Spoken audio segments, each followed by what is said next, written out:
já. Olá, bom dia a todos. Hoje nós estamos nas nossas aulas de Indivíduo, Cultura e Sociedade. Nós vamos discutir o texto do Simmel, As Grandes Cidades e a Vida do Espírito, cuja referência completa está na descrição do vídeo. Então, como de costume, vamos fazer a nossa primeira rodada. Eu quero ouvir o André. André, com você. Oi, bom dia. Então, eu estava lendo esse texto, eu não consigo ler tudo, mas é que nesses dias eu tô tão atribulado com as coisas do TCC também que tô lendo tudo tão rápido que nem tudo eu consigo absorver de uma vez, mas foi bom ler esse texto porque eu tô me deparando atualmente com muitas questões relacionadas à cidade grande, né, no século XX. Então, em outras disciplinas também.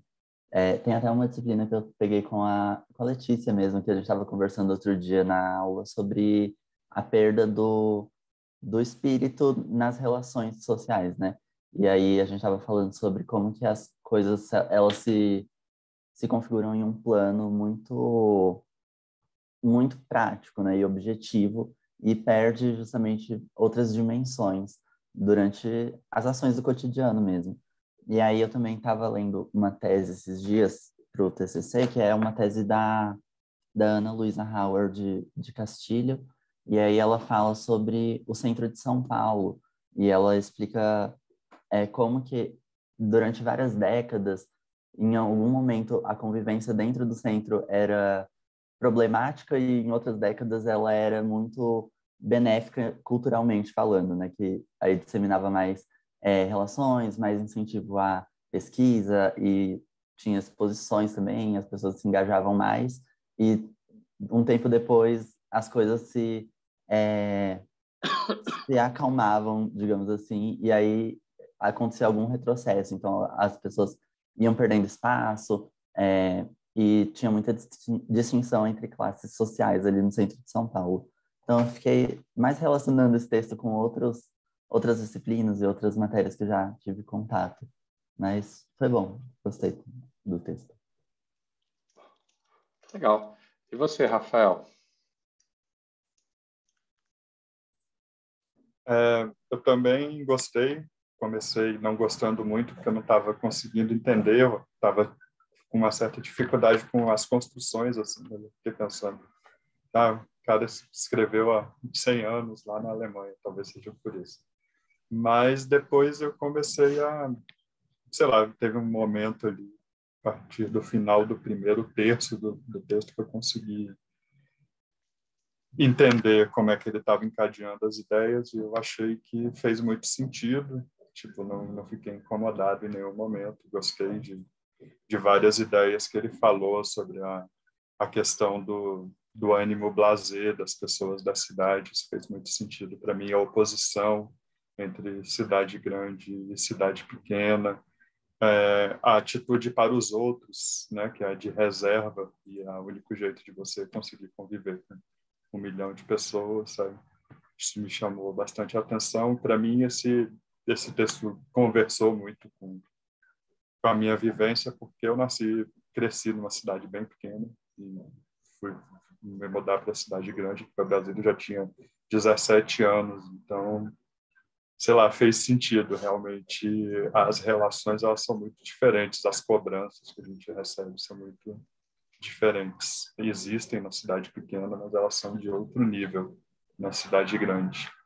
Na cidade pequena você tem problema se você tiver atitude de reserva com as outras pessoas.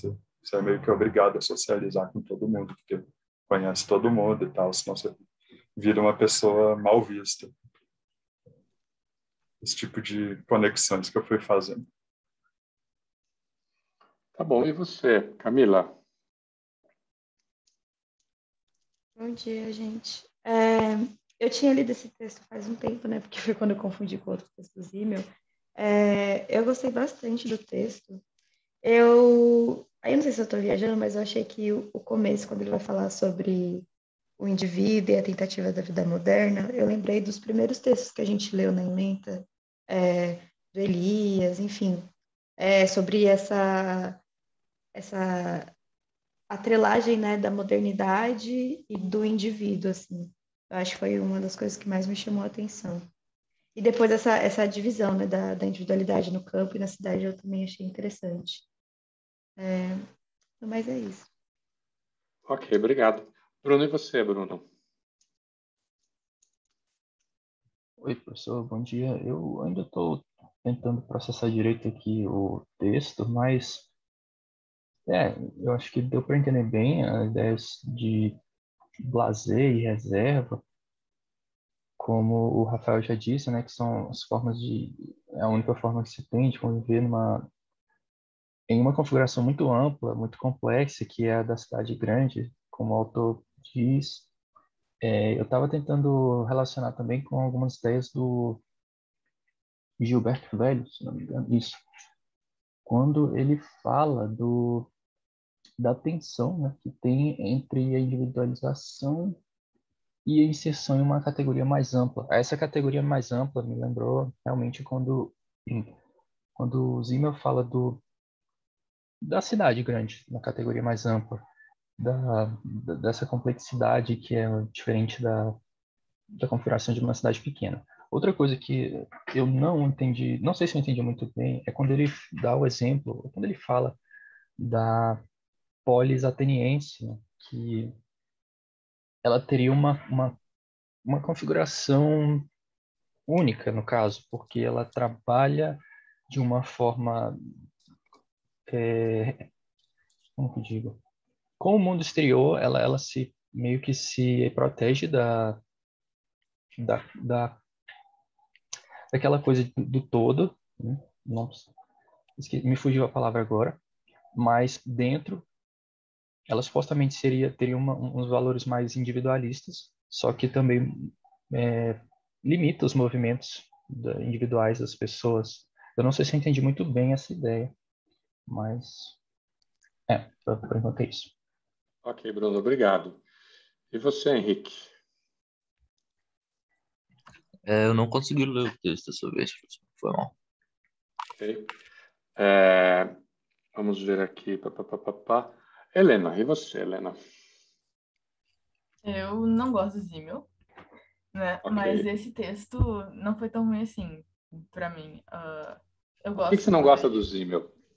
A gente já conversou isso várias vezes, mas basicamente eu não gosto da teoria dele em relação ao dinheiro. E eu li, acho que eu li ele muito e toda vez que eu leio ele eu acho chato e eu não concordo com ele. Mas dessa vez não foi tão ruim, não. Esse texto, inclusive, era um texto que eu já tinha lido dele. E sempre o que me chama a atenção é que a atitude blasé, ela é criada porque o indivíduo tem essa liberdade, né, de andar por todos esses estímulos, né? Mas ao mesmo tempo que ele tem a liberdade de andar por todos esses estímulos, ele é meio que coagido a ter essa atitude blasé. Então, é uma liberdade que funciona das duas formas, como liberdade realmente, né? E como coerção. E eu acho isso interessante e que a resposta, né, é pedir mais liberdade, né? Então, eu acho isso que ele coloca muito interessante. Isso que o Rafael falou, eu também vejo muito. Eu sempre morei em Brasília, mas meus avós moram em Campos dos Goytacazes, que é assim um fim de mundo, minúsculo, e sempre ficou muito claro essas relações. O jeito que eu era em Brasília não podia ser lá, senão era desrespeitoso, mal educado. Eu conheço os vizinhos deles, mas os meus vizinhos eu não conheço. Então, esse texto do Zimmel não foi tão ruim, mas eu ressalto que eu não gosto do Zimmel. E eu também achei muito interessante no final que ele fala como o Gilberto Velho se inspirou no Zimmel e eu nunca tinha visto isso no Velho.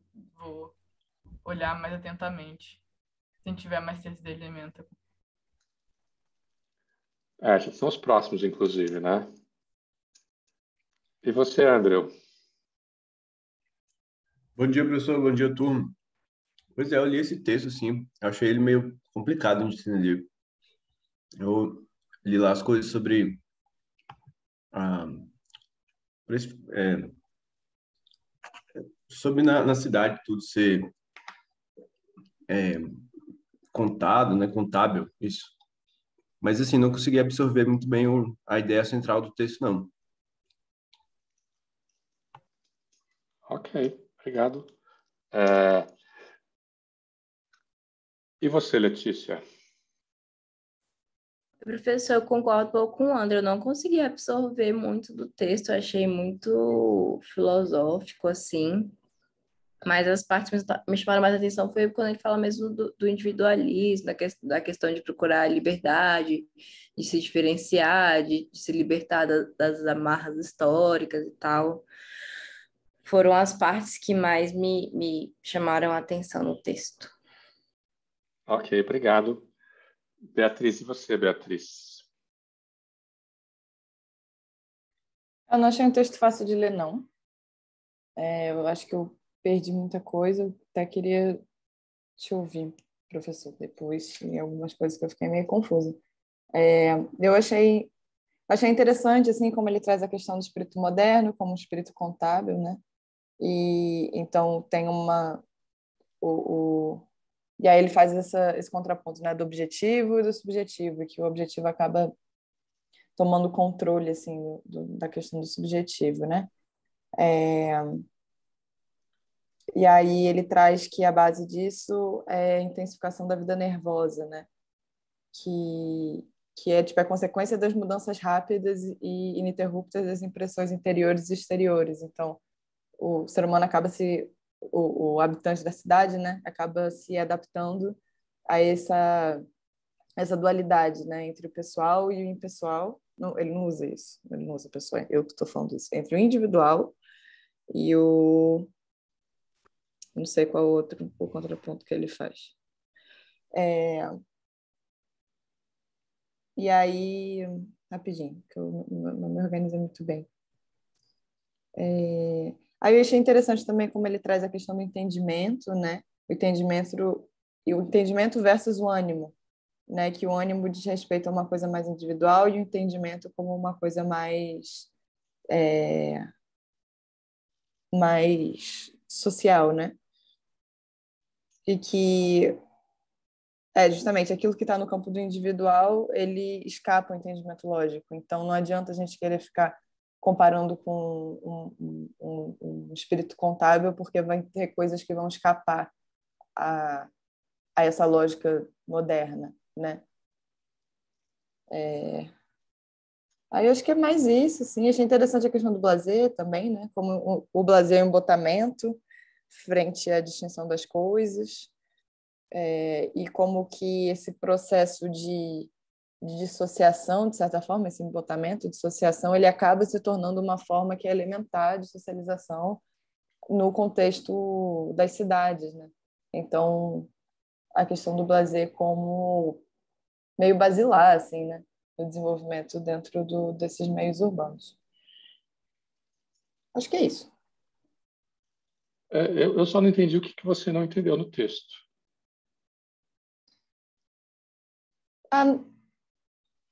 Eu vou ver aqui e eu te falo, rapidinho. Tá bom. Teve várias partes que eu botei, tipo, ponto de interrogação, assim, que eu me perdi. Okay. Aí eu falo mais especificamente. Tá legal, combinado. E você, Lucas? Você está podendo falar? Oi, professor. Eu, infelizmente, não consegui ler o texto. Ok. Tá bom. Vamos ver. Milena, e você, Milena? Bom dia, professor. Meu filho tá com bronquite. Essa semana também eu sem conseguir estar acompanhando muito bem. Mas ele tá melhor? Ele tá um pouquinho, a gente tá fazendo a bombinha com uso mais constante, né? A gente fez exame para Covid, mas deu negativo. Agora eu tô acompanhando. Não, é quando as crianças ficam doentes, a nossa vida muda, né? Tudo para e elas ficam. Tá bom. Eu espero que ele melhore. Obrigada.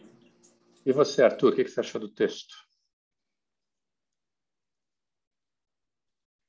Bom dia, professor, bom dia, turma. Professor, assim, sensacional, né? Tipo, muito legal o jeito como ele dá para ver, assim, uma sociologia psicanalítica quase, né? Essa relação do intelecto com a animosidade, com essas pulsões do corpo, né? Não fala da pulsão, mas fala de muitas outras coisas, assim. Mas eu queria perguntar, na verdade, o seguinte. Em primeiro lugar, eu queria saber, tipo assim, eu queria perguntar como é que o senhor entende, como é que ele tira esses dados, né? Porque eu vejo muito do que como ele escreve, que ele basicamente entendeu Freud e aplicou a sociologia de uma forma muito única, muito dele mesmo, né? Então, esse caráter blazer não é Freud, foi ele que trouxe mesmo, né, da cidade nervosa, essa coisa do ser humano contábil, né, essa coisa do relógio de bolso, né, que isso aí realmente é a intelectualização da força, né, da psíquica, né, eu tenho que estar sempre lá no lugar X, uma hora X. E eu fico pensando, de onde ele tirou esses dados? Não sei nem se ele está trabalhando com dados ou se é uma análise dele mesmo. E eu também queria perguntar qual é o espaço na sociologia e nas ciências sociais hoje para a gente fazer análise como essa. Como assim como essa? Porque, a meu ver, ele não tem exatamente ele não parece ter feito uma etnografia, ele não parece ter ido fazer, pelo menos do jeito que ele escreve, não parece que ele foi lá fazer entrevistas, perguntar para as pessoas como eles se sentem. Ele, basicamente, pelo que parece, ele estudou bastante, aplicou o conhecimento dele, de uma forma geral, ao estudo da sociedade, da cidade grande, né?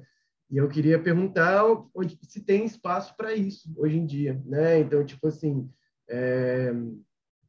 né, no TCC, por exemplo, quão válido é uma análise teórica sobre, né? Porque isso é uma coisa que a gente já está discutindo há tempo, né? Então, tipo assim, então eu queria que o senhor trabalhasse um pouco isso, assim, tipo, de onde tira esses dados, se ele fez um trabalho de campo de alguma forma, não sei se, né, seria muito difícil se você saber, assim, né, o cara de outro século.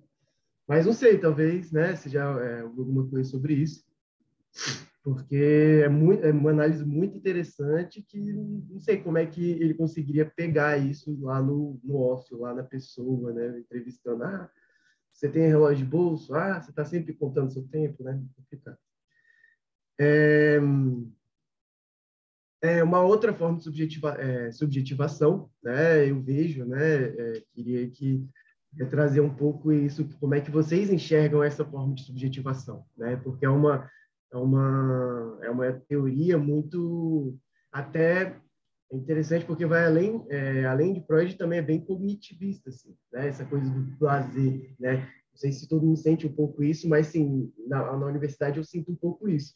Depois de tanto dá-lhe texto, dá-lhe aula, fico tendo uma lógica meio mecânica, assim, né? Eu acabo virando uma grande massa amorfa que estou sempre só lendo textos e parece que eu nem existo de verdade. Fico só nessa coisa de até esqueço um pouco que eu sou, né? Foi assim que eu entendi essa coisa do caráter blasé, né? Tem tantas impressões tão rápido, né? Tem que estar fazendo tanto processamento de informação tão rápido que acaba diminuindo, né? Acaba virando mecânico mesmo, né? Eu queria saber como é que vocês entendem isso. Eu acho que é isso, professor. Eu acho que tem outras dúvidas também, mas acho que vai levando para o tempo. Tá bom. E você, Caio, quer dizer alguma coisa?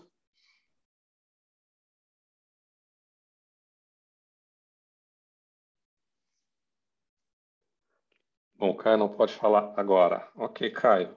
Mas seja bem-vindo de todo jeito. Bom, e aí, o que vocês querem discutir primeiro?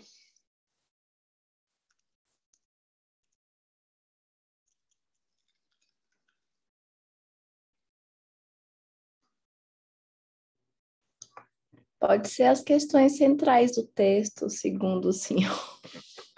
Ok. Do que o texto está falando? Qual é o ponto do texto, central do texto? O que você acha, Helena? Você que não gosta muito do Zimmel. Eu entendi que a preocupação dele é a forma de se manter, de manter alguma sanidade dentro desse universo novo da cidade grande, sabe? Eu acho que...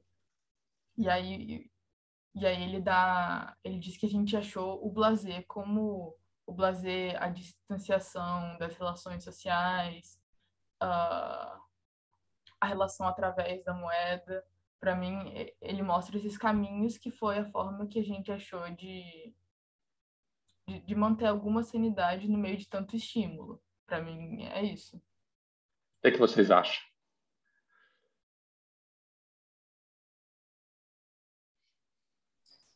Eu concordo com a Helena. Eu acho que assim, ele começa o texto já com um ponto principal do texto, né, que é os problemas mais profundos da vida moderna brotam da pretensão do indivíduo de preservar a autonomia e a peculiaridade da sua existência frente à superioridade da sociedade. E aí no decorrer do texto ele vai desenrolando, né, o que são esses problemas, a causa desses problemas, até chegar na maneira como a gente resiste a isso, de certa forma, né? E aí o blasé como consequência. Que ele fala, né, da questão da equalização de conteúdos individuais e superindividuais, como que a gente consegue lidar com essas ambiguidades. Que não são ambiguidades, na verdade, né, porque um está dentro do outro. Ok, o que vocês acham? O que você acha, Rafael? Você que teve experiência. Eu concordo muito com a Beatriz e com a Helena. Eu ia ler essa frase do início do texto que a Beatriz leu, está na primeira página ainda. Acho que ele é um texto sobre como lidar com essa expressão que é nova, né, relativamente nova para as comunidades humanas, e aí até depois um pouco no texto ele fala como funciona o grupo menor grupo social, né, as pressões que são colocadas em cima do indivíduo, e como ele vai um pouco se libertando disso quando o grupo cresce, só que quando o grupo cresce tanto quanto uma cidade grande, meio que os problemas são outros, né, inverte um pouco. Ok, está todo mundo concordando? Ninguém diverge? Você diverge, Letícia? Ou você concorda? Você concorda? E você, André? Pô, tem discussão se vocês concordam, né? Tem que discordar alguém. André, vai, você é minha esperança, André. André, não, desculpe, André. O André estava justamente incomodado com o texto, né, André? É justamente a pergunta do André. Qual é o ponto central? Eu não discordo. Eu não discordo, francamente, André. Você era a minha esperança. E você, Bruno? Vamos lá.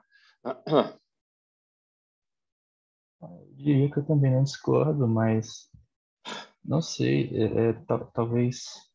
Acho que também eu já perdi o fio da meada até aqui, né, do ponto principal do texto, mas acho que ele também vai muito na coisa o que eles chamam de atrofia da cultura individual e hipertrofia da cultura objetiva. Eu não sei, talvez ele... não sei, talvez a perda da subjetividade para a objetividade me parece ser o ponto principal. Só que a subjetividade aqui meio que se traduz como a individualidade, né? O que eles chamam de peculiaridade. Eu acho que nem sai muito do que o pessoal já disse, na verdade, né? Mas eu tô só colocando mais coisa mesmo. Outra coisa que eu achei interessante, que eu acho que pode resumir também o ponto do texto, é que ele fala que a vida citadina mudou essa relação do homem contra a natureza para algo mais como o homem contra o homem, né? Um outro tipo de sobrevivência para poder ganhar em troca algo que não é nem algo da natureza, algo que o próprio homem cria. Joguei aí, não sei nem se vai contra o que alguém já disse aqui. Ok. Então, nós temos um consenso. Eu preciso ser a pessoa polêmica da minha aula, o que eu não gosto de fazer, vocês já sabem disso. Ok, eu concedo o ponto de que o tema que ele está falando é a relação entre a cidade e a vida mental do indivíduo, que inclusive está no título do texto. Ok. Mas vamos supor que não seja disso que ele esteja falando. Qual é a alternativa que tem para a gente?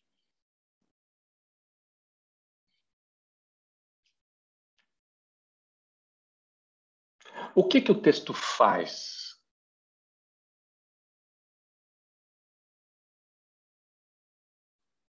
Ele começa falando de dinheiro. Ok. Por que está falando de dinheiro?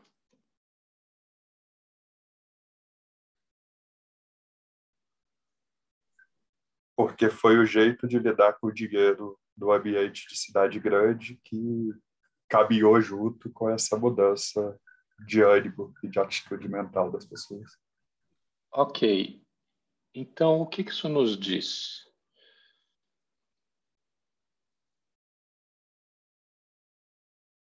Me parece também que é um texto que critica o princípio do capitalismo, assim. Eu sinto que ele não fala desses termos, mas tem um quê de marxismo. Assim. Isso volta para a gente para a questão do Arthur. Quais são? De onde ele tira esses dados? Do que ele está falando?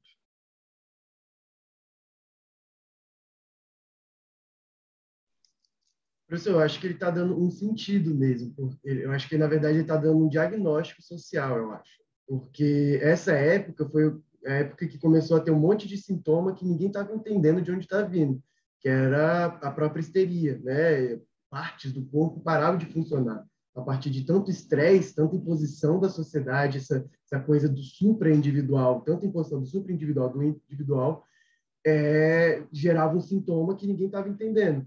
E que, na verdade, é muito bom como é que ele coloca, porque essa coisa do relógio ela é uma demonstração, essa coisa do econômico, do homem, dessa transitividade econômica, né? É uma demonstração de como é que essa grande metrópole ela objetiva, né? Então você perde a questão da qualidade, vira tudo quantidade e acaba virando quantidade de energia, que é a base da formação sintomática que o Freud vai descrever. Então, na verdade, o que eu vejo ele fazendo é ele pegando uma situação biológica, psicológica do Freud e explicando sociologicamente como é que esse fenômeno chegou a acontecer a partir da grande metrópole, que o capitalismo é uma parte fundamental aí desse processo aí, que é o econômico, né, do relógio.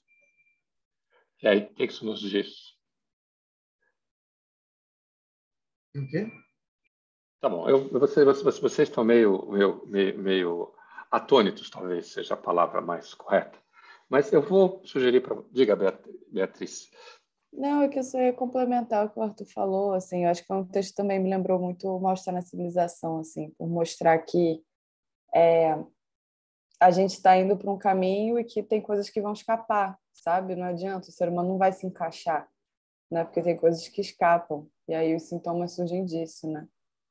E eu acho que o Zimmel, ele faz algo parecido com Freud nesse sentido, só que tratando do dinheiro, né? Tratando desse espírito contábil. Eu acho que tem algo parecido com o Hume, por incrível que pareça, nesse texto. O que você tem? Para mim, o texto ele tem a ver com o fato de que há uma mudança, que é o que vocês estão falando aí. Tem alguma coisa que quase um mal-estar civilizacional, que certamente já vem de algum tempo e tem, claro, a ver com a questão do liberalismo. Se a gente lê o Polanyi, a gente sabe do que a gente está falando, né? Tem a ver com o crescimento das cidades, a proletarização das pessoas, o mundo da máquina, o mundo do capitalismo, do dinheiro, né, que está por todo lugar, etc. Então, é quase como se ele fizesse uma sociologia empiricista, no seguinte sentido: o que esse indivíduo colocado nessa situação, com o que ele está se relacionando? Qual é a condição objetiva na qual ele está?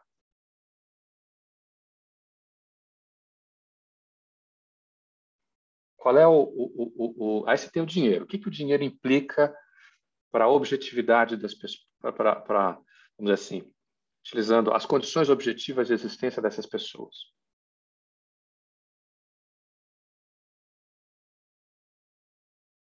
Mas aí quando você diz condições objetivas, você está falando de condições materiais, né? Não, eu tô dando, porque quando você fala em condições materiais, você está falando alguma coisa a partir de classe social, a partir de coisa. O Zimmel, ele está falando coisas além disso. Por exemplo, quando ele fala do dinheiro, a mudança do quantitativo para o qualitativo.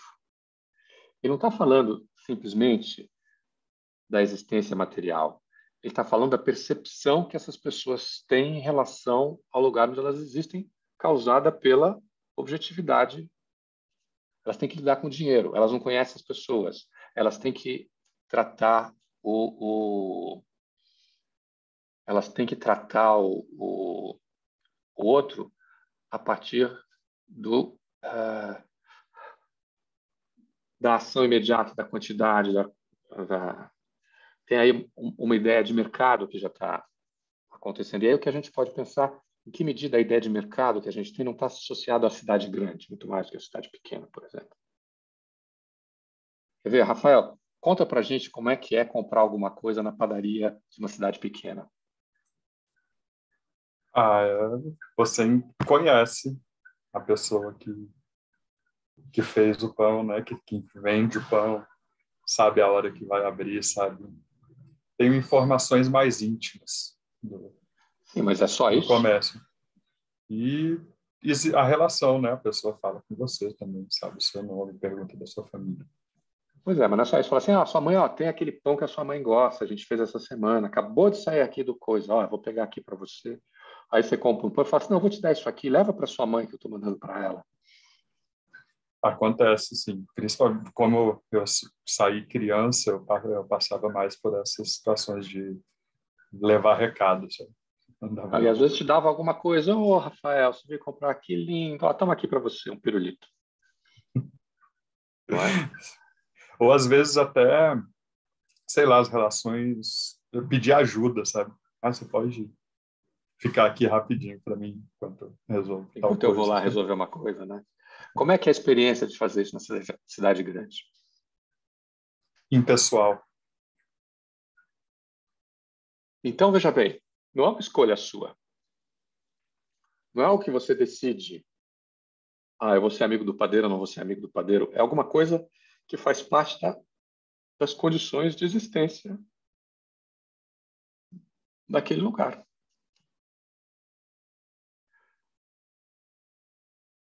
E a maneira que você escolhe a padaria?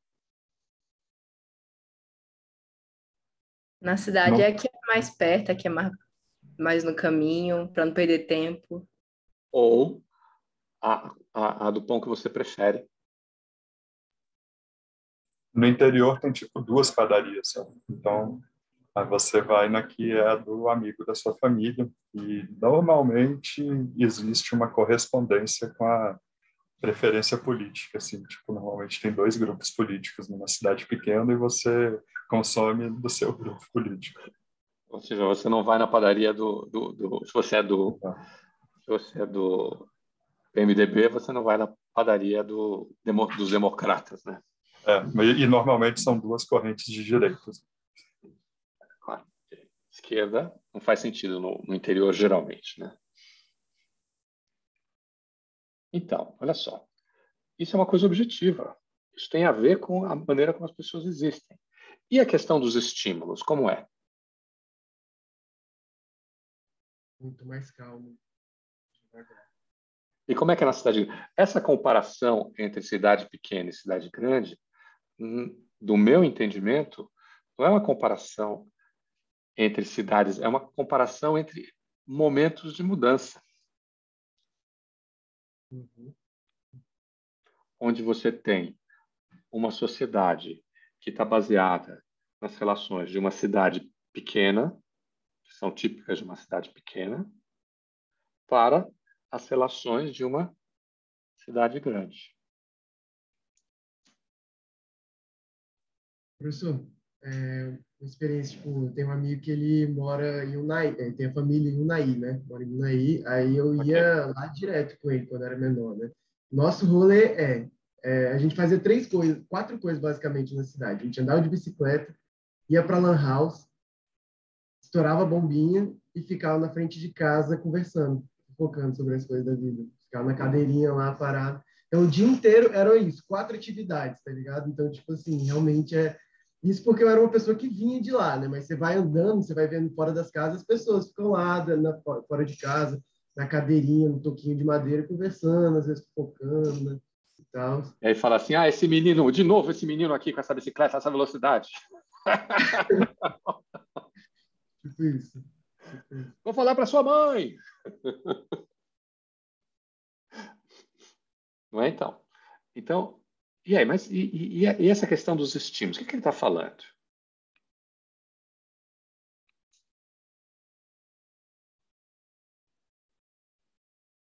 A quantidade de informações, né, que a pessoa processa. Sim, mas ele estabelece um outro princípio, que é um princípio mais geral, que tem a ver o quê? Que é um princípio cognitivo, que é super interessante, que é a necessidade que nós temos de fazer distinções.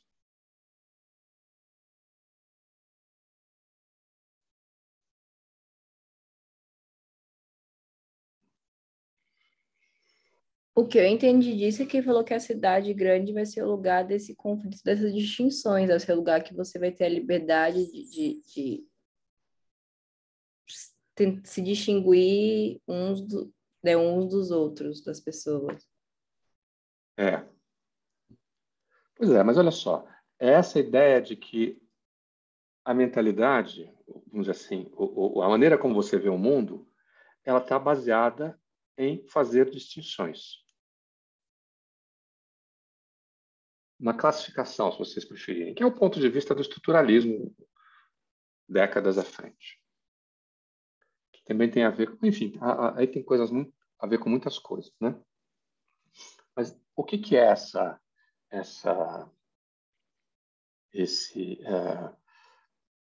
vamos dizer assim, a distinção? Né? O que ela significa? Ver coisas novas, né? Que tem a ver o quê? Com a coisa frenética da cidade.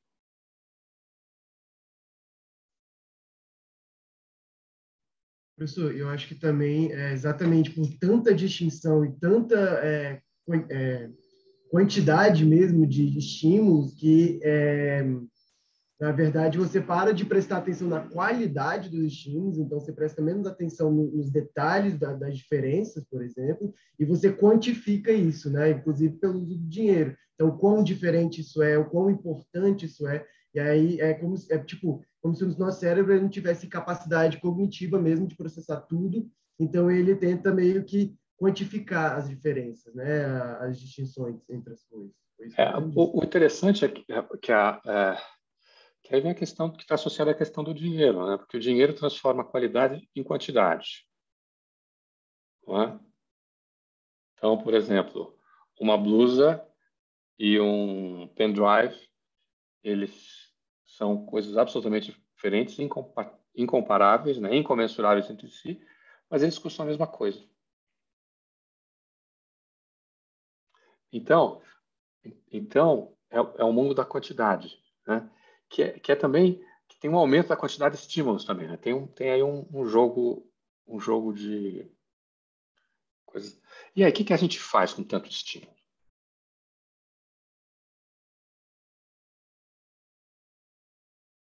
Vocês repararam? Vocês chegaram a associar isso com a internet, por exemplo? Você chegou, Helena? Conta pra gente. Mais do que com a internet em si, mas com as séries, né? Porque antes você via um filme lá, parava e gastava 1h30, né? Hoje em dia, para você ver um filme, ele tem que ser primeiro maior, né? Os filmes que vendem muito agora são de 2 horas de tanto. E o que vende mais que o filme é a série, né? Que vai ser a quantidade de episódios. E dane-se se, tipo, aquela história dela para ser contada em 1h30, feliz, com muito mais coerência, sem dar 30 mil voltas. Eles vão colocar dessa forma para ter maior quantidade e ocupar mais o seu tempo. É Sabe? pior do que você imagina. Porque tem uma ciência nisso. Com certeza. Tantos minutos você tem que ter um momento de impacto. Então, e aí depois tem o intervalo. É uma coisa meio... Enfim, hoje em dia as séries, como elas estão feitas para você ver numa tocada só, né? Em vez do... Antigamente, a série era pensada com tantos intervalos, né? Era televisão aberta, tinha... Mas eu fico pensando, quando você está andando de ônibus, não sei se vocês ainda andam de ônibus, eu parei de andar de ônibus faz tempo. Não é por nada não, mas eu até... É porque a gente tem que estar rápido nos lugares. Quando eu morava em Brasília, estava fazendo graduação como vocês, eu ia andando de casa, da UNB até em casa. Eu morava na Asa Sul, na 9 da Asa Sul. Então, eu pegava um ônibus para a UNB, porque afinal de contas tinha horário para chegar lá. Terminava as coisas, o que eu fazia? Pegava a minha mochila, estava nas costas, e ia andando para casa. Ficava pensando, puxa, era ótimo. Eu ficava pensando, fazer exercício, né? Eu tinha tanta coisa para pensar. Hoje em dia, ainda mais. Você me lembrou uma frase do Pierre Clastres, o Arthur. Pierre Clastres é São Paulo, passou um tempo lá na USP, e aí ele dizia o seguinte: não, vocês não têm tempo para pensar, vocês leem muito. Ele passou o tempo todo lendo uma coisa só, foi um dicionário Tupi-Guarani. E lia, e parava e pensava. A quantidade de textos que a gente tem que produzir hoje, por exemplo, para você ser considerado produtivo. Tem que, todo semestre, inclusive, tem que, sei lá, o semestre tem que produzir tantos textos em revistas. Se você não tem nada para dizer, o que você faz? Recicla. Aí você pega textos, as pessoas estão falando a mesma coisa de maneiras um pouco diferentes. Vocês já repararam isso ou não? Sou só eu. Não, coisas um pouco diferentes ou essa mania que a gente tem de, como o Arthur reclamou também, dar um monte de texto para vocês lerem.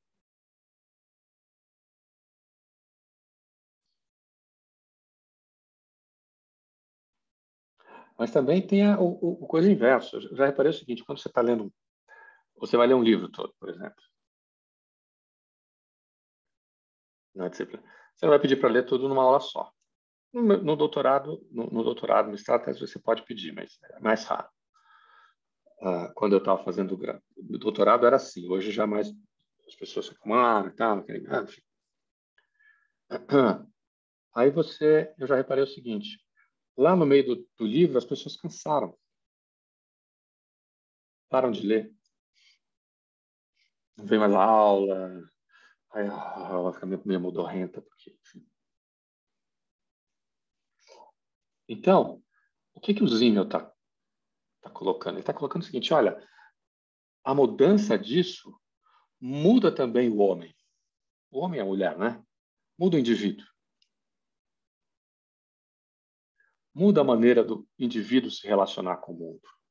Muda a maneira como ele organiza o seu próprio ânimo, como ele expressa esse ânimo, como ele relaciona com as emoções, como ele relaciona com os...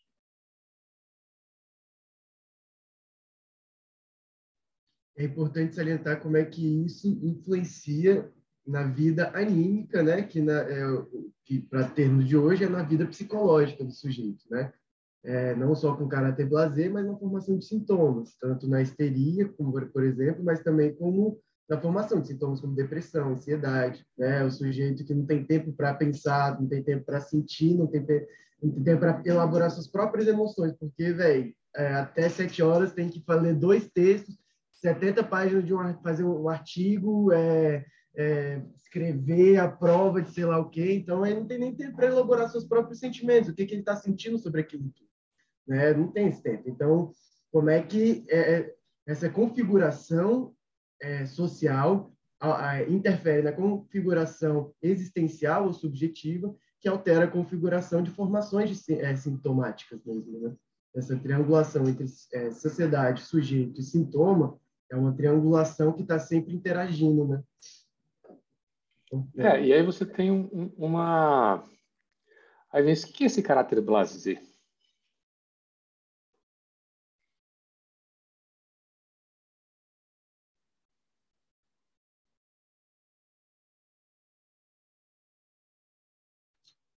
A indiferença, a reserva,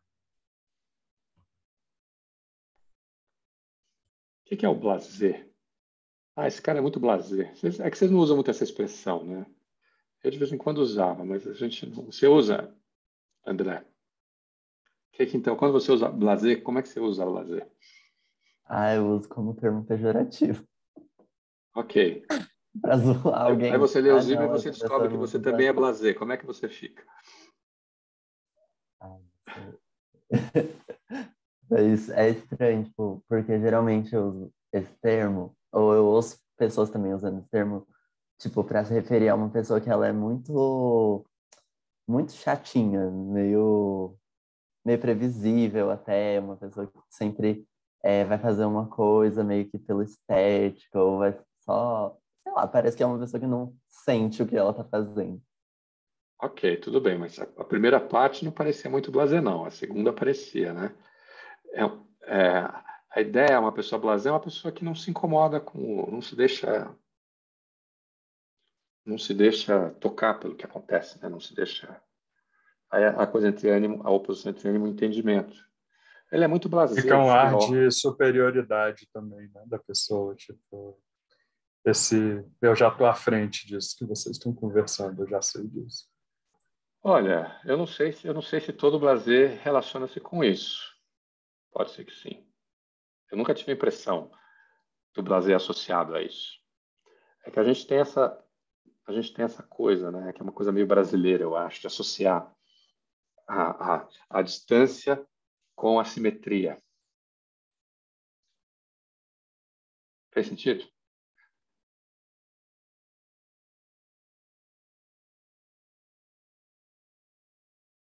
Não? Não, eu não sei o que é a distância versus a simetria. A simetria, a diferença de níveis, né? Então, o sujeito fala assim, pensa só, Mr. Vamos pegar aqui, ó, que ele não fala, Mr. Zerbinato. Senhor Zerbinato. Como você vai levar o senhor André? Doutor André, porque seu André fica feio. É doutor André. O senhor vai bem? O que está implícito nessa maneira de falar? Hierarquia. Claro. Né? Diferença de níveis. Não é, Beatriz? Você não acha? No Brasil, a gente não tem... A gente não chama as pessoas de senhor. Quando a gente chama pelo nome, né? Ou então seu tudo bem. Mas seu já também é um sentido de uma certa simetria inversa, vamos dizer assim. Você chama o porteiro de seu Domingos. Por que você chama ele de seu Domingos? Porque ele é mais velho. E seu, porque ele não está acima de você. Ele tá na hora que você cria essa distância, eu sou morador do prédio, você é o porteiro.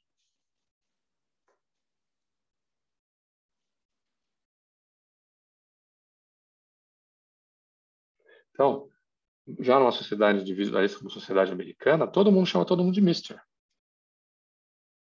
Não tem essa conotação, tem a conotação de uma distância social, como, por exemplo, o vous e o tu, o tu e o vous. Tu vas sortir. Você está falando para alguém que é próximo a você, que você tem intimidade. Vous allez sortir significa que você está falando com alguém que você não tem intimidade. Assim, o professor catedrático do colégio, o professor do Collège de France fala com a pessoa, chama a moça da padaria por vous e vice-versa.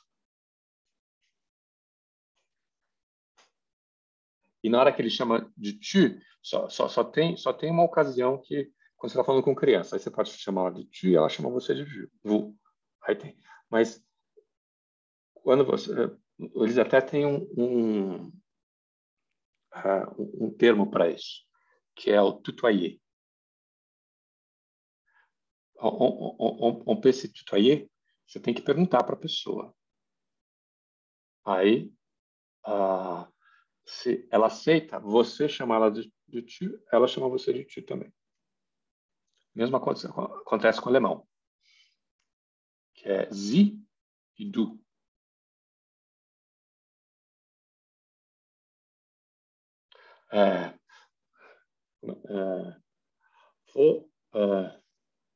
Wie heißen Sie? Como você se chama?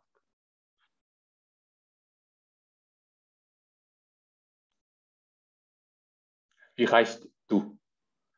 Como você se chama? Aí você já está chamando de du, né? Não. Então, mas enfim, o que é o blasé, então? Você vê que o blasé pode ser coisas diferentes, sociedades diferentes, né? Mas eu acho que para o Simmel tem algumas coisas a ver. Tem a relação entre entendimento e ânimo, né? Ou seja, o blasé tem a ver com entendimento e não com ânimo. Tem a ver com a distância, porque tem a ver com a quantificação, tem a ver com você fechar a sua mente para o conjunto de estímulos, não deixar esse te afetar, o ânimo.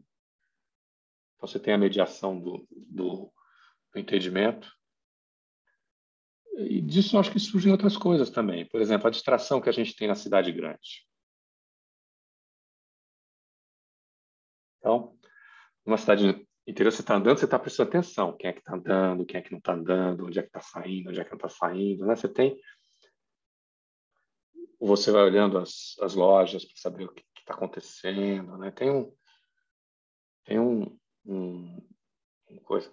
Quando você está na cidade grande, como é que você age?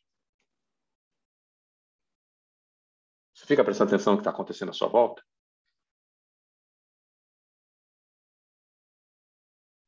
Só que é mais importante, né?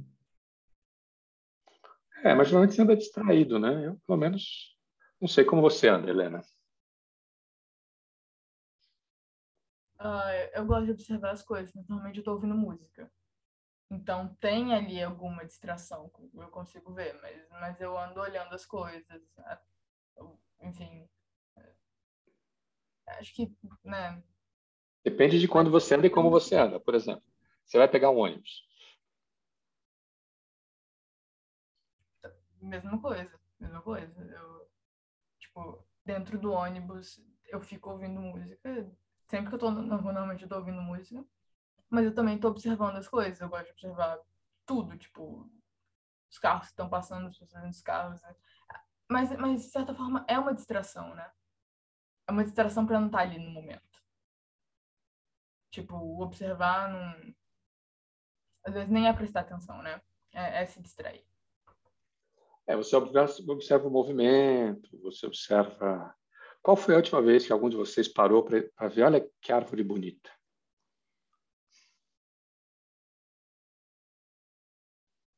Não sei, você, Camila?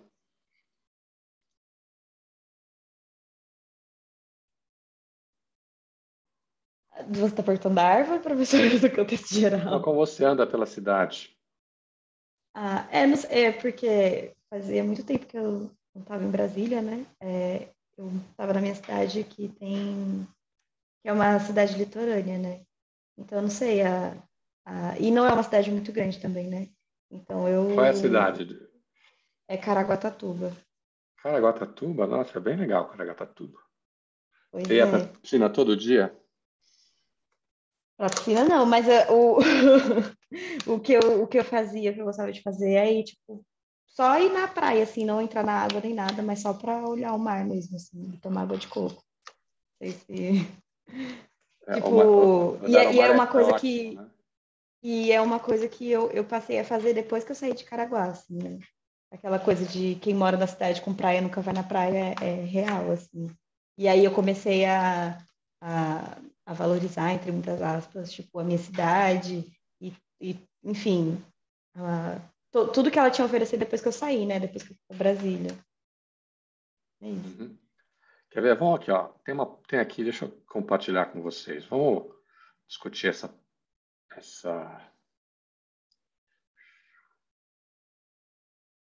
frase aqui. A essência do caráter blasé. Quem lê pra gente? Arthur, por favor.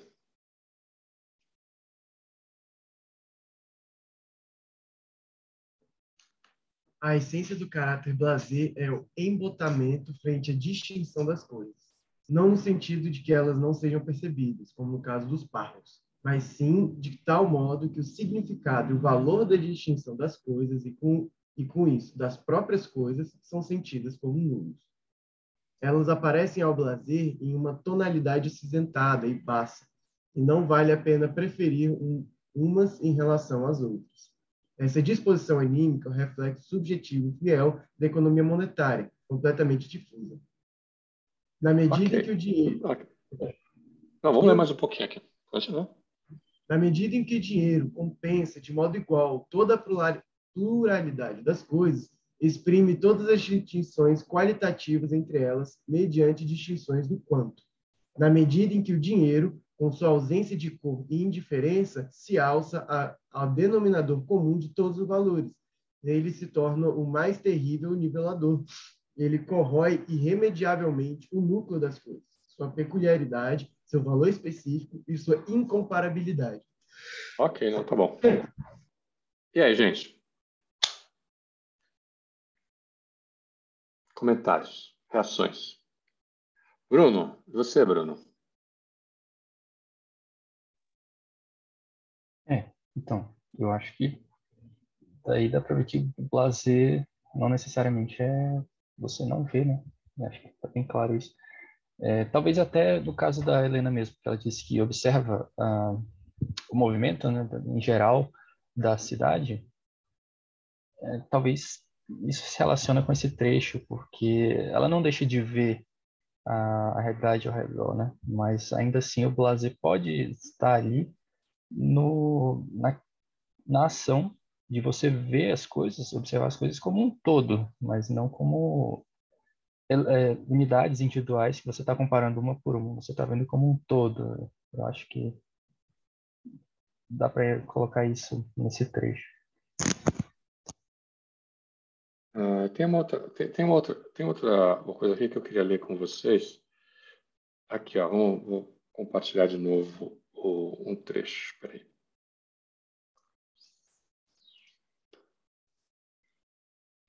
Vamos lá, de novo. Arthur, começa aqui, ó. De certo.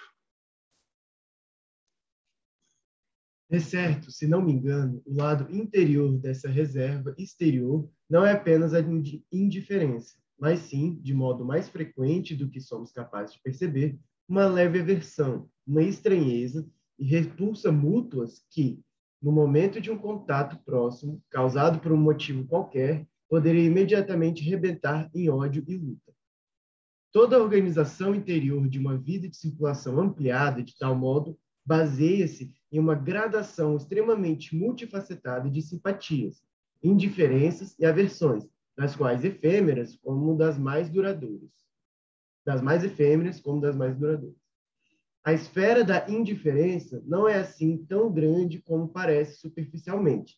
A atividade de nossa alma responde, contudo, a quase toda impressão vinda de outro ser humano com uma sensibilidade determinada, de algum modo, cuja inconsciência, fugacidade e mudança parece suprimi-la em uma indiferença. De fato, essa última ser-nos-ia tão pouco natural, assim como a indistinção de sugestões recíprocas, indiscriminadas, nos seria insuportável. Diante desses dois perigos típicos da cidade grande, a antipatia nos protege, antagonismo latente e estágio prévio do antagonismo prático. Ela realiza as distâncias e os afastamentos sem o que esse tipo de vida não se poderia realizar. Suas medidas e suas misturas, o ritmo de seu aparecimento e desaparecimento, as formas nas quais elas ela se satisfaz.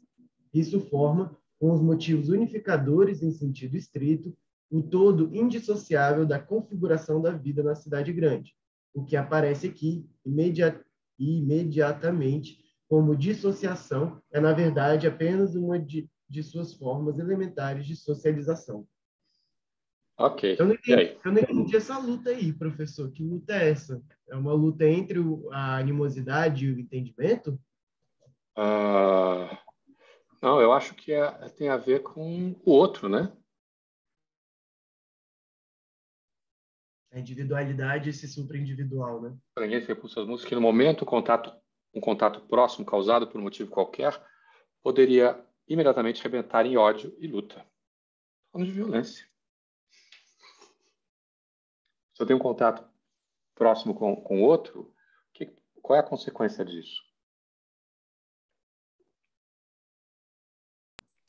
Ele não é explícito sobre isso, mas eu acho que funciona principalmente quando são grupos diferentes, né? Eu acho que tem a chave, por exemplo, do racismo. A pessoa que vê uma pessoa que é diferente do seu grupo, ela já ativa chaves mentais de, tipo, é o invasor, é o inimigo.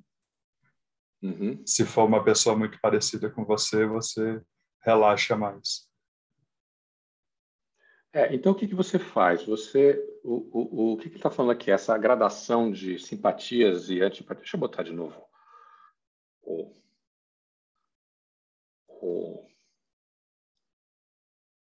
que ele está falando aqui? Então, olha só. A coisa que a gente estava falando assim, nós mal conhecemos os vizinhos, que temos por muitos anos, que nos faz frequentemente aparecer a obtenção da cidade pequena como frios e sem ânimo. Essa reserva exterior não é apenas indiferença, mas sim uma leve aversão, uma estranheza e repulsa às mútuas. Ou seja, o que acontece? Você se repulsa do outro. O outro, você mantém distância para o outro. Isso é uma forma de socialização. Por quê? O que isso permite? Alguém falou aqui que não conhecia a Helena, falou que ela não conhecia os vizinhos daqui. E aí, como fica? Por que não conhece os vizinhos?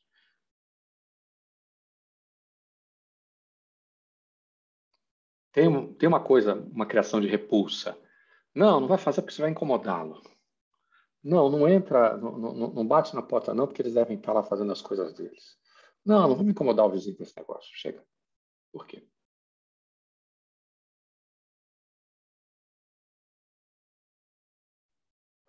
Acho que é porque é tanto estímulo, né? Tanta conflito diário, né? Em um dia tem tanto conflito que você acaba tanto também nesse efeito lazer, mas nesse efeito de você acabar priorizando mesmo, né? E você não querendo entrar no espaço do outro porque você não gostaria que o outro entrasse no seu espaço. Então, é um espaço mais delimitado, né? Como se, tipo, na cidade grande, tem muita gente, o espaço da individualidade fosse diminuído, como se você tivesse mais tempo por dia sendo invadido desse jeito. Vocês já repararam como um amigo dá trabalho? O que dá trabalho? Um amigo. Não é a Beatriz. Beatriz parece que tem experiência com isso. Não, continue a ideia, achei um comentário interessante. Cara, você tem que ligar para ele de vez em quando, você tem que conversar com ele, você tem que prestar atenção nele, você tem que conversar, você tem que ligar no aniversário, enfim, vocês se visitam. Então, precisam tomar um café, o café significa uma pausa na vida, né? Então, você vai... Geralmente, o que a gente faz? A gente tem os amigos, a gente acaba associando amigos com relações de trabalho. Como vocês estão se vendo todo dia, ou frequentemente, né? Oi, fulano e tal, não sei o quê. Vamos almoçar, vocês almoçam juntos. Coisa de trabalho, né? É trabalho, vocês não acham?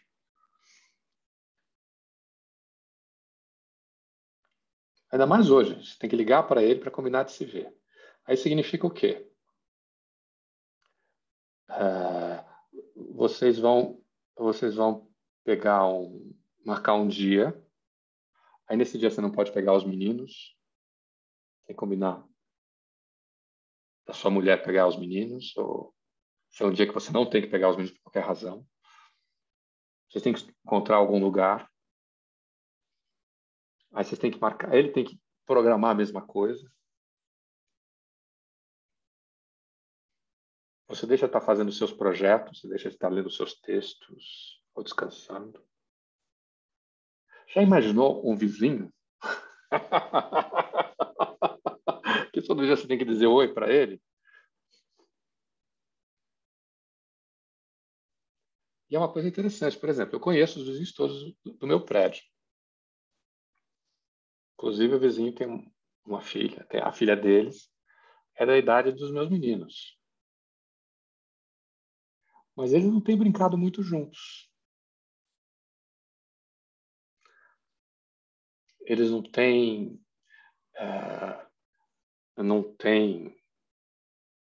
tem saído. Ela de vez em quando vem aqui em casa, não tem vindo mais. Também que a pandemia atrapalhou um pouco, né? Mas a gente não se visita, eu não vou lá na porta, vamos tomar um vinho, o que vocês estão fazendo aí? Vem cá, então. No prédio, no andar de baixo, tem uma prima da minha mulher. Já localizou e tal. Cara, a gente mal se fala. Que tem meninas da idade dos meus filhos também. Que de vez em quando brincam lá embaixo, mas não... Dá trabalho. Você tem que conversar, você tem tempo para isso. Vocês entenderam? É quase como se você estivesse protegendo a sua esfera de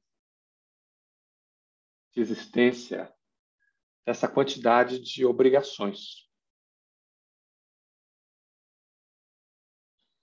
Eu percebo isso um pouco atendendo, né? Enquanto psicóloga, assim, porque no começo, assim, quando você começa a atender uma pessoa nova, tem um momento de rapport, né? Então, até a construção de vínculo que vai sendo construído com o tempo e tal, mas você vai vendo como que as relações vão mudando dentro da clínica, assim. Por mais que a pessoa saiba por que ela está lá, por mais que a pessoa tenha o objetivo de começar a fazer um processo de terapia, sabe? Esteja aberta ao processo, é uma coisa que é muito natural, assim, sabe, esse retraimento, né?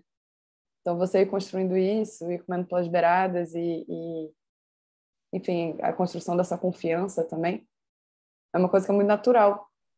Mas justamente, aí eu fiquei pensando justamente, assim, por causa desse blasé que é naturalizado, justamente, esse embotamento, né? Então, você mesmo, até que ponto consegue entrar em contato com o que está presente, né? Enfim, fiquei pensando nisso. Olha só, olha só essa outra frase aqui. A esfera da indiferença não é assim tão grande como parece superficialmente. O que é a esfera da indiferença? Para Zimmer, você tem o amor e o ódio, ambos são relações sociais. O que não é relação social é a indiferença. Por quê? Porque a sua ação não tem a ver com a relação com o outro. Tanto no sentido, digamos, positivo da amizade, da troca, no sentido negativo de uma reciprocidade negativa, troca de ofensas, competição, etc. Então, por que ela não é tão grande? Porque você, no fundo, o que você tem? Você está relacionando com o outro, não é como na cidade pequena, como falou o Rafael, onde você tem duas padarias, uma de um partido, outra de outro, onde as suas relações estão dadas por aquele círculo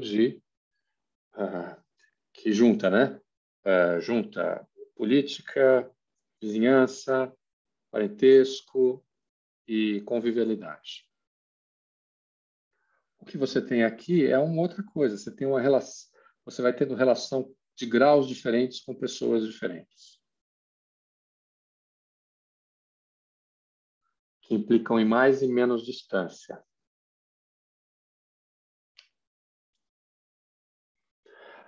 Isso não parece muito o mundo da rua que o da Mata estava falando? No qual imperava segundo ele, uma ética individualista?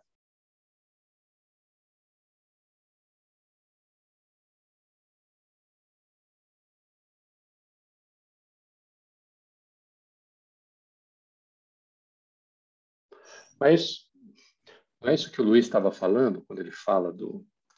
Se bem que aqui não é bem um individualismo, digamos assim. A cidade grande está ligada a essa ideia do indivíduo. E depois ele vai dar duas ideias do indivíduo, né? Lá na frente, que são, vamos ver aqui.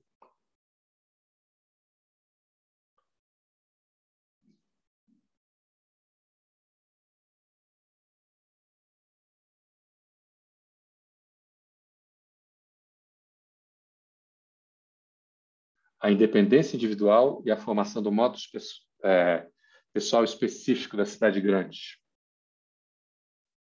Ou seja, quase a sua... o que significa indivíduo? O que significa a liberdade individual, nesse caso? Significa a possibilidade de você não estar ligado a obrigações com relação ao outro.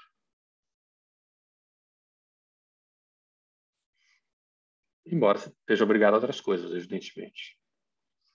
E essa ideia da sua diferença, não é? O modo pessoal específico, como você se veste, como você... Não, eu sou assim, acabou.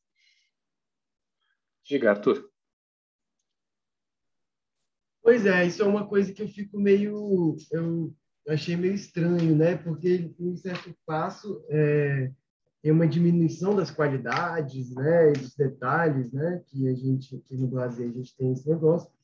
Mas ainda existe essa força pela individualização, né? Na metrópole existe esse processo que acaba expandindo, né? Acaba aumentando esse grau de individualização. Né? E quando você falou essa coisa da rua, né? Eu achei bem legal. Fiquei pensando assim, pô, mas a noção de pessoa é exatamente você saber alguma particularidade da pessoa, né? Então, você, por exemplo, sabe, esse cara é o juiz, não vou falar com ele de um jeito específico, né? Mas, na verdade, então, você sabe alguma coisa particular, uma particularidade dessa pessoa. Mas eu fico pensando, será que talvez a noção de pessoa, e aí é uma viagem que eu acabei de ter, então, a noção de pessoa, né? Ela não seria, talvez, né, dentro dessa hierarquia, talvez uma quantificação generalizadora de especificidades. Então, por exemplo, você não vai ver a pessoa como em sua própria individualidade, na sua singularidade, né? Você vai estar já ali, ela é juíza, ela é professora, ela é uma pessoa superior a mim nessa hierarquia, apesar das suas individualidades, apesar das suas singularidades. Então, tipo assim, é como se a pessoa juiz fosse uma quantificação do sujeito que usa esse nome.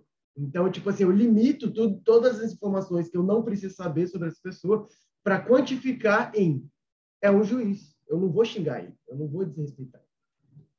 Ok, você tem que desenvolver melhor isso, porque pode ser uma intuição interessante. O ponto é que, para o da Mata, essas duas coisas são contrárias e, em certo sentido, incompatíveis. Porque pessoa tem a ver com a posição social que você ocupa. E a posição social que você ocupa é em relação à outra pessoa com quem você está falando. Então, no fundo, você tem que mapear, né,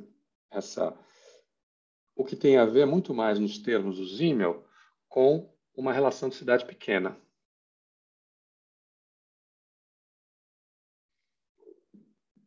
Inclusive pelos exemplos que a gente falou aqui.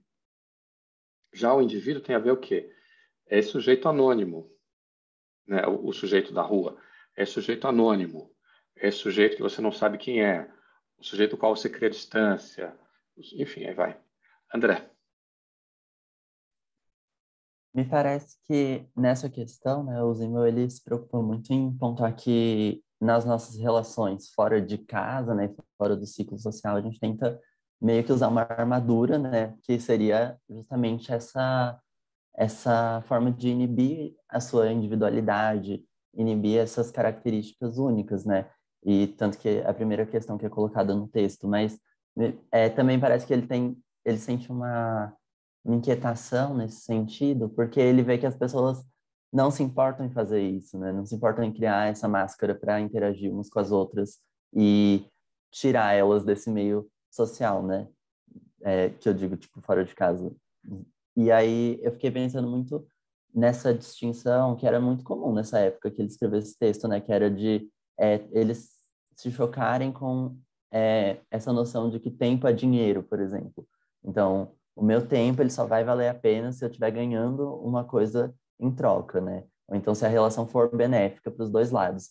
Então, não é à toa que também nessa época essa questão de viver num modo automático, tá fazendo as coisas só por fazer, interagir por uma questão específica foi muito criticada, por exemplo, pelo Thoreau em Walden, A Vida no Campo, no Bosque, não lembro qual é exatamente o título, mas em Walden, ou então, por exemplo, no Direito à Preguiça, do Paul Lafargue, que também foi ali mais ou menos na mesma época, eram inquietações muito comuns ali, deles vendo que as horas de trabalho só cresciam, as pessoas viravam cada vez mais robóticas, né? E as relações eram mais rasas. E eu fico imaginando, enquanto a gente estava conversando e foi pontado aqui a questão da internet, né? Eu fiquei pensando, nossa, eu acho que ele ia ter um piripaque se ele vivesse no mundo de hoje e visse que o WhatsApp agora permite que a gente acelere os áudios, sabe? Acho que ele caía duro no chão vendo a gente acelerando o áudio. Sabe que, assim, pois eu achei bizarro. isso tão esquisito, você não tem mais tempo para ouvir o outro. Você sabe que você quer que o outro fale rápido. Eu não gosto que ninguém me mande áudio por favor, se vocês me deram áudio para essa, não mande áudio. Pois é, professor, o problema é que o outro só fala merda, então se a gente não acelerar... Mas eu adoro ouvir áudio, sabia? Porque eu gosto de ver como a pessoa fala, porque quando ela escreve eu leio com a minha voz, não tem sentido. Então eu gosto de ver a entonação da pessoa e eu nunca acelero os áudios. Isso é uma coisa que minha família adora fazer, eles aceleram o áudio, mas eu ouço tudo porque eu acho engraçado. Às vezes eu volto o áudio para ouvir um pouquinho mais. E aí eu tava vendo um vídeo Isso da mostra que você é menos Marieta... blasé que a gente.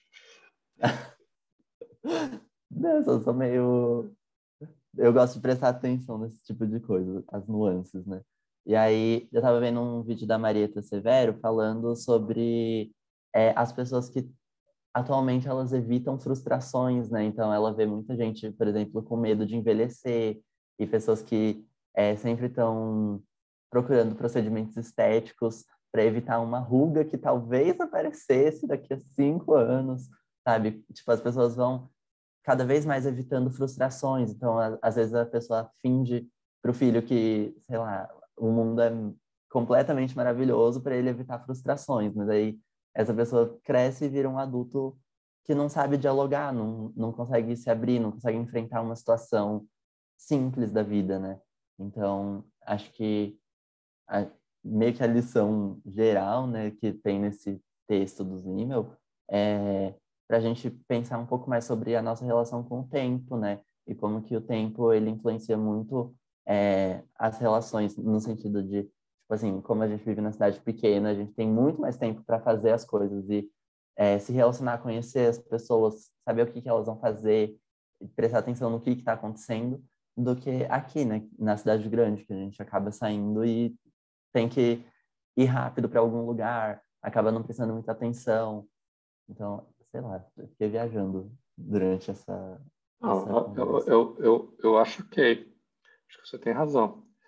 E vamos comparar esse texto com o Gilberto Velho? Alguém tinha sugerido isso? Está aqui nos meus alfarrábios. Foi a Helena. Você quer falar alguma coisa, Helena? Não, é porque no final do arquivo que você mandou pra gente, que fala isso, que o velho, que o Otávio, primeiro, né, que fez, acho que traduziu, ou que compilou, e que o Gilberto Velho se inspirou muito no Zimmel. E aí eu fiquei pensando nessas ligações. A gente leu o texto do Gilberto Velho. E naquele texto, como a gente pode enxergar o Simmel ali?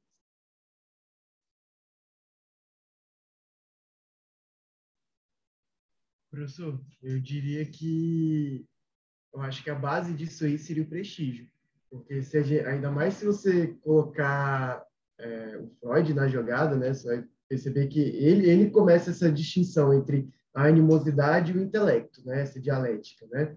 Então, como é que as funções, né, elas são inibidas a partir de um intelecto regrado, regulado, a partir de horas e momentos, horários, responsabilidades que a gente tem que, né?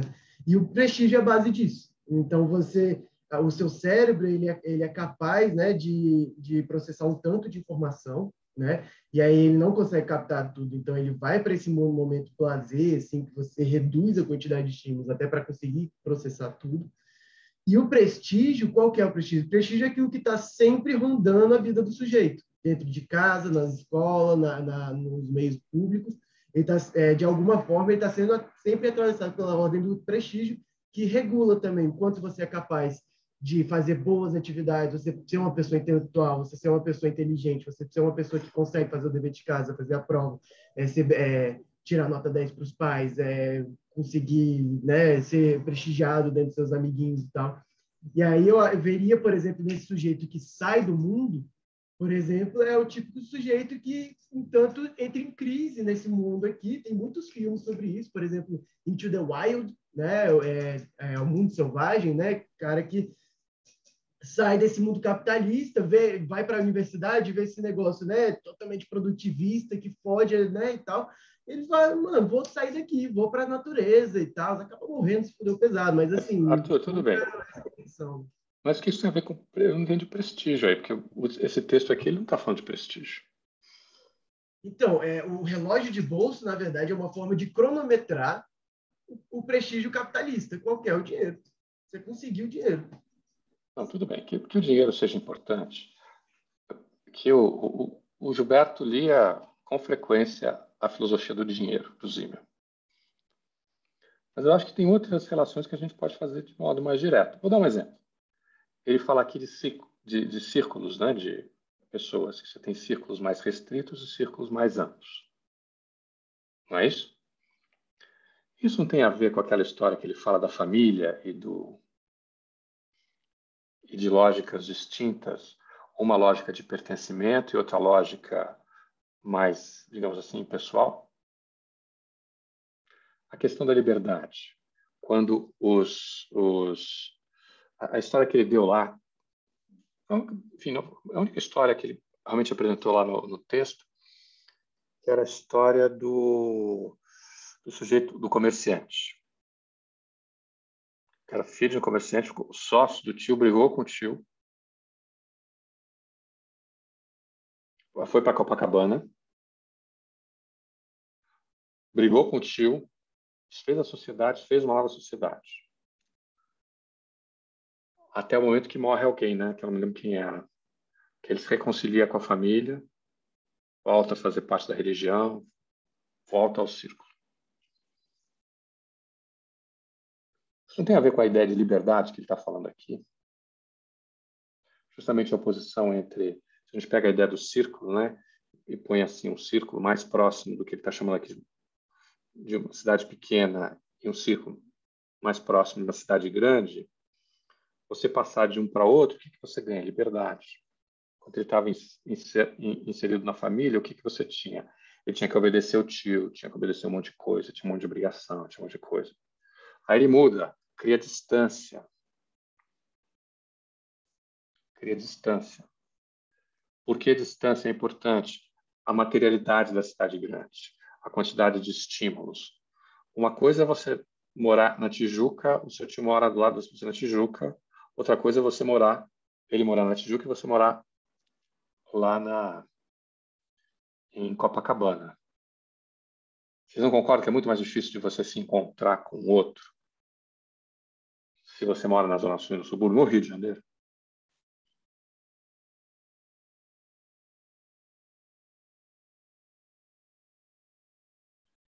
Distância. O anônimo. Não é? ou a ideia de liberdade, coisas que estão... O que está presente no Gilberto Freire, que não está presente aqui, é que no Simmel você tem uma naturalização do indivíduo.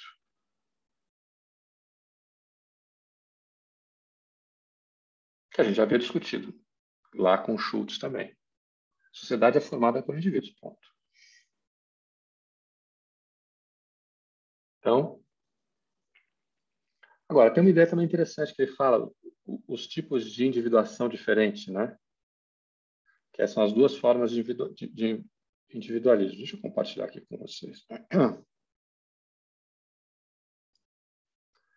O interessante é que, para Dumont, por exemplo, que a gente leu, que está pensando na questão da ideologia, não são coisas diferentes. As duas coisas estão ligadas ao mesmo valor. Mas para Simmel, ele está pensando como coisas diferentes. Lê para a gente o trecho, por favor, Helena. Na medida em que se pergunta pela posição histórica das duas formas de individualismo, que são providas pelas relações quantitativas da cidade grande, a independência individual e a formação do modo pessoal específico, a cidade grande ganha um valor completamente novo na história universal do espírito. Vamos ler mais um pouquinho aqui embaixo. A ideia de que indivíduos libertos das ligações históricas querem, então, também se distinguir uns dos outros. Agora o suporte de seu valor não é mais o homem universal em cada singular, mas sim precisamente a unicidade e a incomparabilidade qualitativas. A função das cidades grandes é fornecer... Oi? Pode ir. Para o conflito e para as tentativas de unificação dos dois, na medida em que as suas condições peculiares se nos revelam como oportunidades e estímulos para o desenvolvimento de ambas. Ok. Olha só, na luta e nas escaramuças mútuas desses dois tipos de individualismo, a fim de determinar o papel do sujeito no interior da totalidade, transcorre a história do interior e exterior da nossa época. Também, olha aí, tem a ver com essa ideia dos dois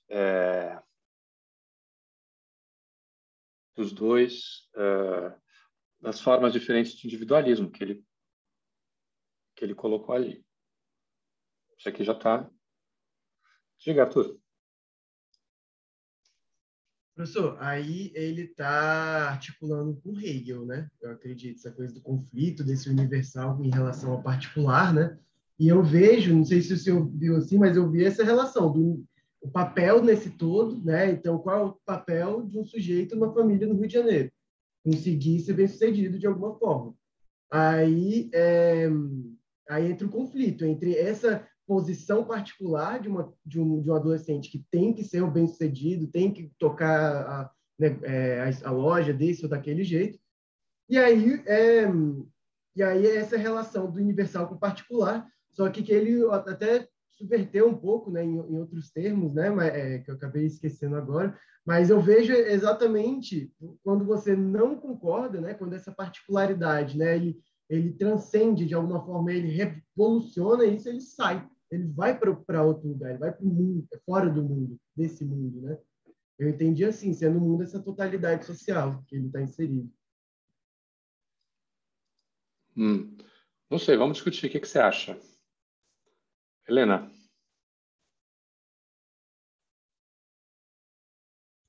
Não sei, eu acho que as formas de individualismo realmente não parecem tão distintas assim. Né? Enfim, não sei. Elas não parecem tão distintas se a gente está pensando no Drummond, né? Mas se a gente está pensando, porque aqui está falando de dois. Um caso, o sujeito universal. Ele é individualista no sentido de que ele é um sujeito universal, ele está liberto da tradição. Tradições diferentes, sujeitos diferentes. Como é um sujeito universal, ele é um sujeito liberto da tradição. A segunda é o indivíduo como o sujeito da diferença. Que ele tem alguma coisa que é diferente da diferença que vem da tradição. É a diferença dele, do sujeito. A sua idiosincrasia pessoal. O seu modo de ser. A gente já viu isso nas coisas que a gente leu. Várias delas, né? Nessa coisa do indivíduo, por exemplo, e do grupo, né, da cidade grande, cidade pequena, a gente viu lá no Elias, se lembram? Do eu e do nós.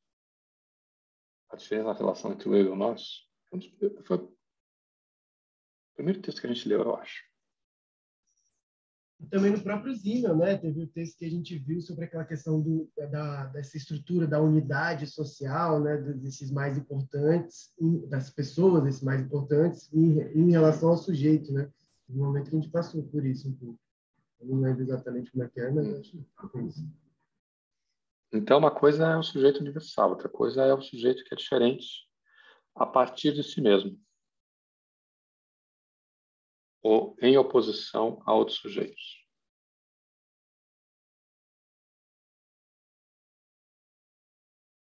Faz sentido? Tá bom. Vamos fazer uma última rodada? Já está quase na hora do almoço, ou já está... Hoje, por algum motivo, eu estou com fome. Então, vamos lá, última rodada. Vamos começar. Caio, você já está podendo falar?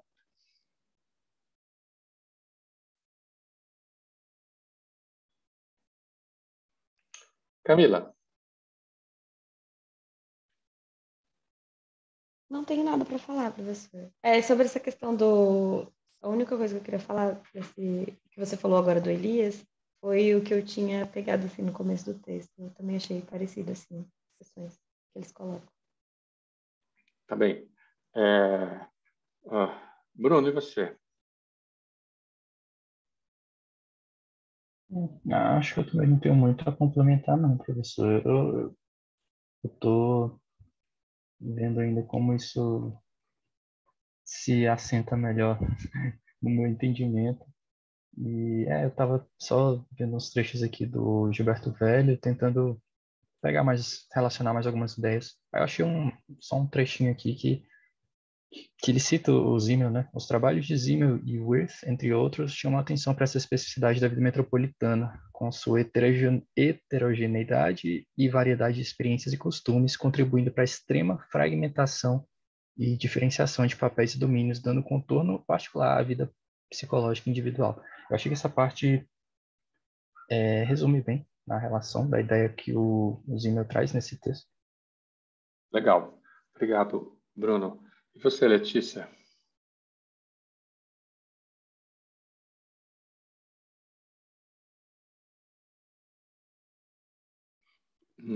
Não? Beatriz?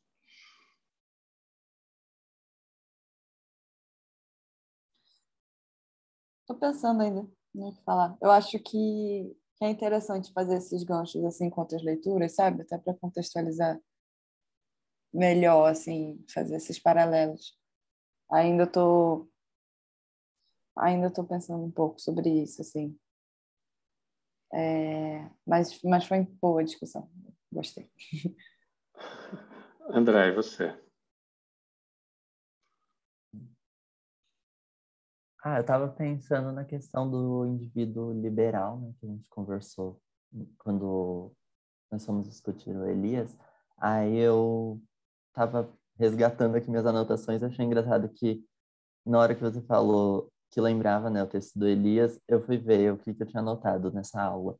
E aí eu anotei, Arthur citou uma relação com o Zimmel. Então, tipo, foi uma observação que o Arthur do passado tinha falado, né? Que a gente provavelmente ia observar também. Ele está se repetindo muito, você não acha? Pois é. E realmente apareceu aqui de novo. Legal. Arthur, e você? Professor, gostei muito da discussão, essa revisitação, essa parte que você trouxe aí, eu vou voltar nessa parte em algum momento, espero. Essa coisa do conflito aí. Mas, assim, eu acho que eu ainda fiquei um pouco uma dúvida, assim, tipo, se você sabe alguma coisa sobre a questão de como é que ele pegou dados para isso, né? E ainda sobre esse espaço na academia hoje para uma sociologia reflexiva, mais do que realmente dos dados, né? E tal. Olha, eu acho que o que ele está falando é da experiência dele, basicamente, na cidade, como ele refletiu sobre isso. Claro, ele deve ter algum aporte de dados e tal, mas eu acho muito difícil que tenha sido uma pesquisa como a gente compreende hoje pesquisa. O Weber também não fez, né? Então, eu acho que tem a ver com questões... o problema é que a gente... Quando o Hegel está falando da dialética do senhor e do escravo, ele não está falando de alguma coisa que está distante, longe. Ele está filosofando sobre a realidade da vida dele, sobre as coisas que estavam presentes, sendo discutidas. Acho que o Zimmer é a mesma coisa. Só que, ao invés de estar discutindo essas coisas filosoficamente, ele tem um componente sociológico. Em que sentido? Ele está pensando a estrutura da cidade, ele está pensando o dinheiro como... Não é à toa que o texto chama-se Filosofia do Dinheiro. Então, essas coisas, elas não são... elas não são, vamos dizer assim, como a gente talvez entenda hoje, que a pesquisa é alguma coisa que você está fazendo lá, né? Distante de você. Essas coisas são as coisas que estão acontecendo aqui. Eu estou vendo acontecer. Eu estou vendo o relógio. Eu tenho experiência da cidade pequena. Acho eu, mas a gente talvez fosse legal fazer uma pesquisa sobre isso, né? Você podia fazer e apresentar para a gente. Helena, Não sei. você quer fazer uma... Você quer uma réplica, Arthur? Não. Arthur? Arthur, você quer uma réplica? Não, é só pensando mesmo, porque a gente lê tanto esses clássicos, né? E a gente fala, nossa, olha, e ainda cita, não, porque Weber falou isso.